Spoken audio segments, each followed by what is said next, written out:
നമസ്കാരം. ഇന്ന് നമ്മളെ ഡൽഹിയിലെ ഒരു പള്ളിയുടെ അയ്യത്താന്ന് തോന്നുന്നു. അവിടെ ഇങ്ങനെ കപ്പ മലയാളികൾ ഇടുന്നുണ്ട്. അവിടെ നിന്ന് നമ്മൾ കപ്പ മേടിച്ചിട്ടുണ്ട്. ആ കപ്പയെന്ന് നിങ്ങളെ കാണിക്കും. നല്ല നല്ല അടിപൊളി കപ്പ. അപ്പം നമ്മൾ ഡൽഹിയിലും കപ്പ ഉണ്ടാകുമെന്ന് നിങ്ങളൊന്ന് കാണുക. അപ്പം ഇന്ന് ഞാനും പാറുവും കൂടെ വീഡിയോ എടുക്കുന്നത്. രാവിലെ ഭയങ്കര കൊടും തണുപ്പ്. കുഞ്ഞും ഞാനും കൂടെ അതുകൊണ്ട് ഇവിടെ ഇരിക്കുക. അപ്പം കപ്പയൊന്ന് പൊളിക്കാമല്ലോ ചൊല്ലിയായിരുന്നു. കപ്പ പൊളിക്കട്ടെ. അപ്പം കുറച്ച് കപ്പ ഞാനിവിടെ പൊളിച്ച് വെച്ചു. വെള്ളത്തിലോട്ട് ഇടണം, അതിന് മണ്ണൊക്കെ ഉണ്ട്. അപ്പം വേണ്ട കപ്പ നോക്കി.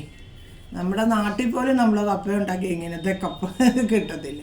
അപ്പം നല്ല അടിപൊളി കപ്പയാണ്. മൊത്തം മണ്ണ. അത് നമ്മൾ കഴുകി ഒരു പാത്രത്തിലോട്ട് വെള്ളത്തിലോട്ട് ഇടാൻ വേണ്ട.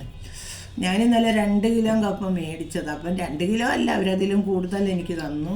മലയാളികളല്ലേ, അതുകൊണ്ട് പിന്നെ അപ്പം അതിൽ നിന്ന് ഞാൻ ഒരു കഷ്ണം എടുത്ത് പൊളിച്ച് കുറച്ച് ഇത് നാളെ എടുക്കാമെന്ന് വിചാരിച്ചു.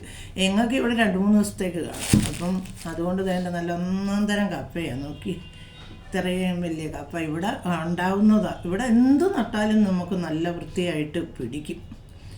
അപ്പം നിങ്ങളെല്ലാവരും കപ്പ കണ്ടെന്ന് വിചാരിക്കുന്നു. ഇനി ലൈക്കും കമൻറ്റും സബ്സ്ക്രൈബും ഒക്കെ ചെയ്യും. Okay, by.